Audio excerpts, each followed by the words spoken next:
नमस्कार।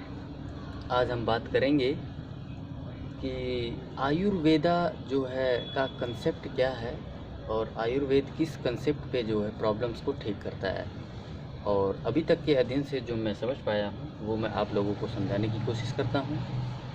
देखिए, आयुर्वेद का जो कंसेप्ट है वो 3 चीज़ पे बेस्ड है। दैट इज़ वात,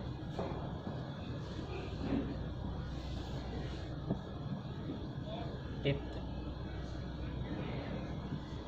और कफ। ये 3 प्रकार के दोष हमारे शरीर में जो है 24/7 मौजूद रहते हैं। वात का जो टाइमिंग है मॉर्निंग में ये है सुबह 2 से लेके 6 और शाम को भी 2 से लेके 6 बजे के बीच में, ये इसका टाइमिंग। और पित्त का जो टाइमिंग है ये है सुबह 10 बजे से लेके 2 और रात को भी 10 बजे से लेके 2, ये पित्त का टाइमिंग है। और कफ का जो टाइमिंग है वो है 6 से लेके 10 और इवनिंग में भी 6 से लेके 10। आपने एक चीज़ नोटिस किया होगा कि जो गैस सबसे ज़्यादा बनती है, आपने देखा होगा कि 4 बजे से लेके 6 बजे के बीच में बहुत ज़्यादा गैस बनती है। ठीक है। एसिड जो है आपने देखा होगा कि 10 बजे से लेके, ये बिल्कुल सही लिखा है, 10 से 2 के बीच में बहुत ज़्यादा एसिड बनता है। और कफ तो हम सबको पता है कि मॉर्निंग में ही बनता है। ठीक है, मॉर्निंग में ही बनता है। आप जब सो के उठते होंगे तो देखते होंगे कि सबसे ज़्यादा कफ बना हुआ है। ठीक है। इसी प्रकार से वात, पित्त और कफ जो है ऋतुओं के हिसाब से भी जो है ये एग्रेवेट करता है, बढ़ता है। अब इनमें कौन कौन सी ऋतुएँ हैं? ठीक है। कफ जो है सर्दियों में बढ़ेगा, बहुत सिंपल सा हिसाब है। ठीक है, सर्दियों में कफ बढ़ेगा। और पित्त कब बढ़ेगा?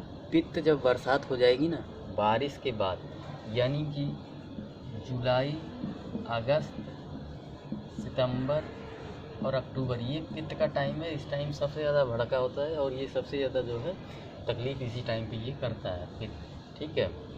अब वात की बात करते हैं। वात जो है ये, इसका भी टाइमिंग जो है, अभी जैसे ये सर्दियां जा रही हैं तो सर्दियां थोड़ा बहुत, ये फरवरी लगा लो इसको। ठीक है, फरवरी, मार्च और जो है बरसातों में भी जो है काफ़ी जो है, जैसे कि जुलाई, अगस्त। ठीक है, इस टाइम पे जो है काफ़ी ज़्यादा बढ़ा होता है वात। ठीक है, वात के बाद ही पित्त है, उसके बाद जो है।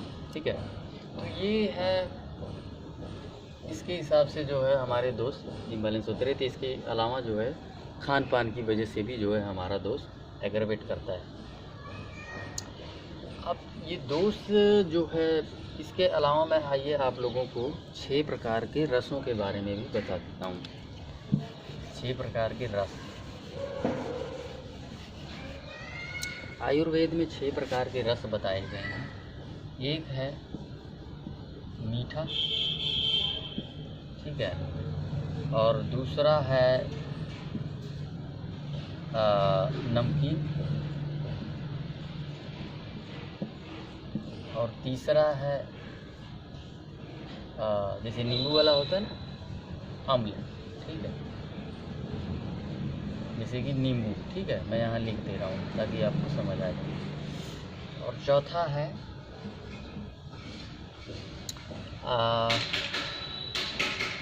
कटु। ठीक है,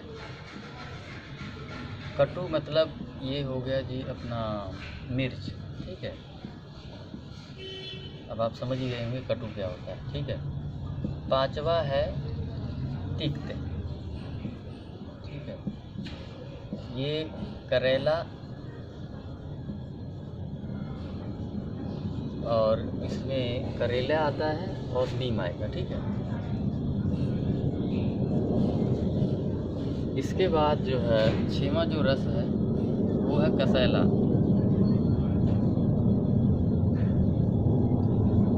कसैले में आपका पालक आ जाएगा। ठीक है, सॉरी, पालक, और जो है ये भी अपने कसैले में ही आता है। क्या बोलते हैं इसको,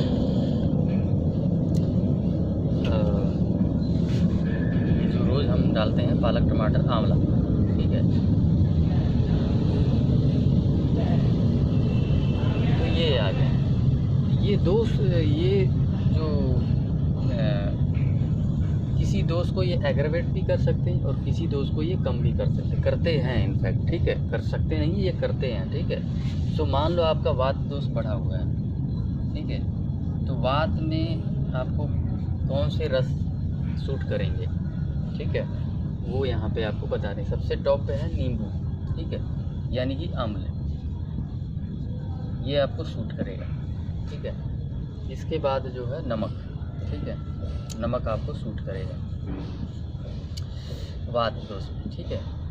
और उसके बाद जो है इसमें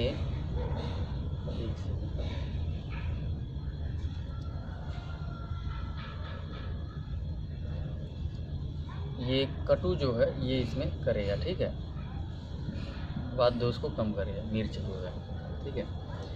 अब अगर आपका पित्त बढ़ा हुआ है, आई होप आपको ये दिख रहा होगा, अगर पित्त बढ़ा हुआ है, ठीक है, तो कौन कौन से लेंगे। सबसे ज़बरदस्ती औषधि जो है वो है रस की बात करें, ठीक है। ये रस है सारे, ठीक है, ये 6 प्रकार के रस, 6 टाइप। तो सबसे ज़्यादा जो है ये आंवला है, यानी कि कसैला जो है, इसमें तुरंत एसिडिटी को ये रिड्यूस कर देता है, ठीक है, कसैला।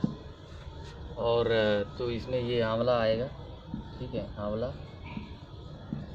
और इसमें आपको तिक्त, ठीक है, पित्त में कसैला और तिक्त, ठीक है, कसैला और तिक्त में क्या आएगा, करेला, ठीक है, करेला और नीम। ये आपको एसिडिटी आपकी बढ़ी हुई है तो आपको ये वाले रस आपको लेने हैं, ठीक है। वात को सबसे ज़्यादा इंक्रीज कौन सा करेगा, इसके अपोजिट वाली चीज़ें, 3 चीज़ें, जैसे कि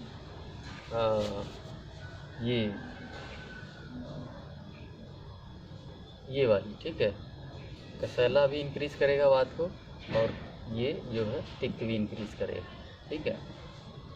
सो ये चीज़ें हैं। और तो ये 2 इस पे सबसे टॉप पे जो है काम करता है। और मीठा, ठीक है, आपकी एसिडिटी बढ़ी हुई है तो मीठी चीज़ आप जो है खाएंगे तो जो है ये काम करेगा उसमें। अब अगला बारी आता है कफ की। कफ को देखे, ये कफ में तो कसैली यानी कि आंवला देंगे तो ये काम करेगा, ठीक है, कसैला चलेगा कफ में, ठीक है। और कसैले के अलावा जो है नींबू चलेगा इसमें, ठीक है, यानी कि अम्ल वाला, ठीक है। कफ जमा हुआ है तो नींबू खाएंगे तो वो निकाल के फेंक देगा, ठीक है, कसैला। और जो है इसमें आपको ये मिर्च वाला भी देना है, ठीक है, कटु, ठीक है, यानी कि मिर्च, ठीक है। तो ये काम करेंगे। अब इसके अपोजिट वाला आप खाएंगे तो फिर ये एग्रावेट करेगा, यानी कि आप कफ में मीठा खाएंगे तो ये एग्रावेट करेगा, ठीक है। कफ में आप जो है नमकीन खाएंगे तो भी कफ वालों को सबसे दिक्कत हो जाती है, जब क्योंकि मीठा नमकीन दोनों ही एग्रावेट करते हैं इस प्रॉब्लम को, ठीक है। तो नॉर्मली कफ का दोष बहुत कम लोगों का ही पड़ता है, लेकिन फिर भी देखें जो है इसमें ये दोनों चीज़ें जो हैं एग्रावेट करती हैं। हालांकि चले फिर भी हम ऐसा नमकीन खाना तो छोड़ नहीं देंगे, यानी कि खाने में नमक तो डालना ही पड़ता है।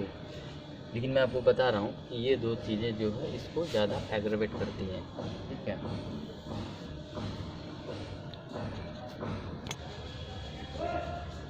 तो आइए अब जानते हैं कि इसके गुण क्या है, और जब उसके गुण के अपोजिट वाली चीज़ें लेंगे तो जो है अगर वो चीज़ बढ़ी हुई है, मान लो वात बढ़ा हुआ है, तो उसका जो गुण है उसके अपोजिट वाली चीज़ लेंगे तो वात जो है शांत हो जाएगा। जैसे कि वात का जो गुण है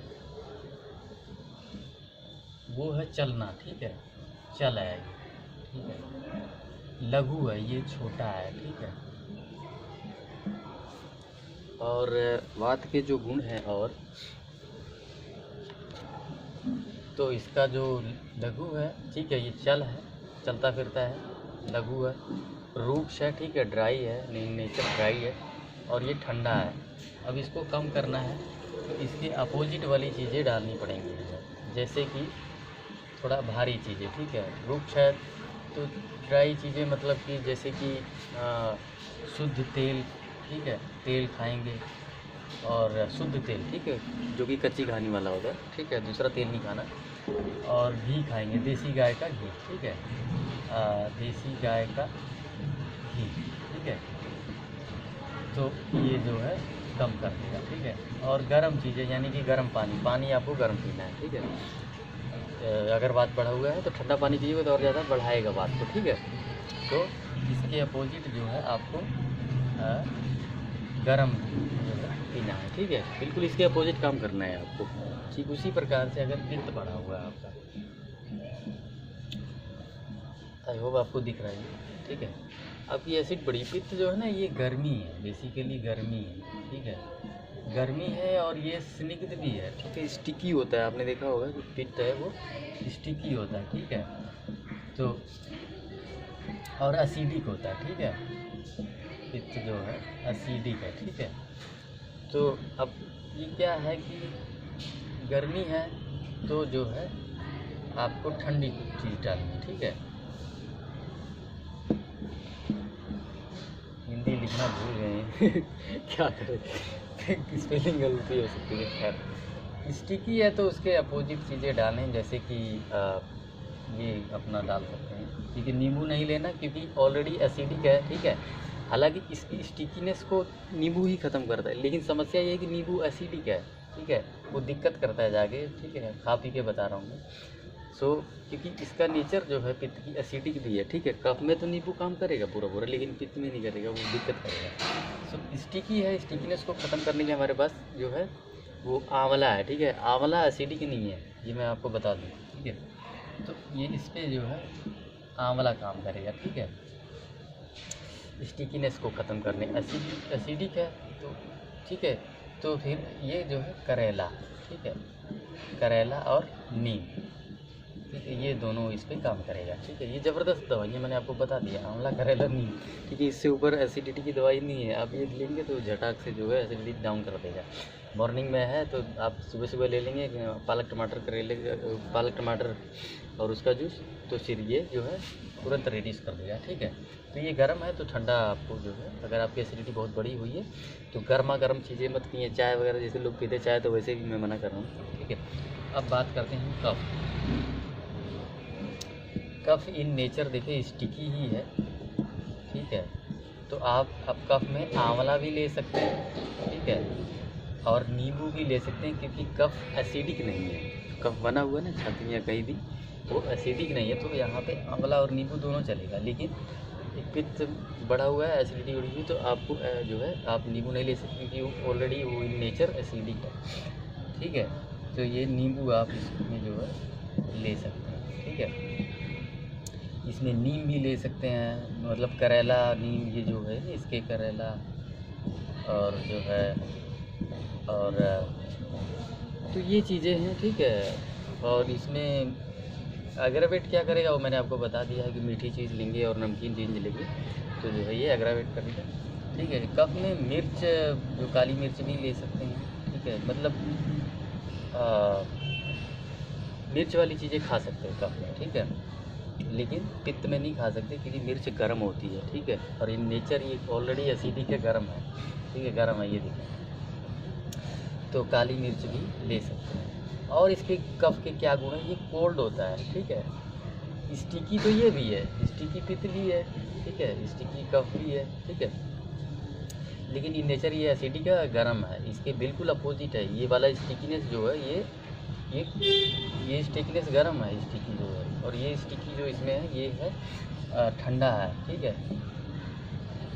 तो ठंडे के अपोजिट हमें जो है लेना है गर्म चीज़ें, ठीक है,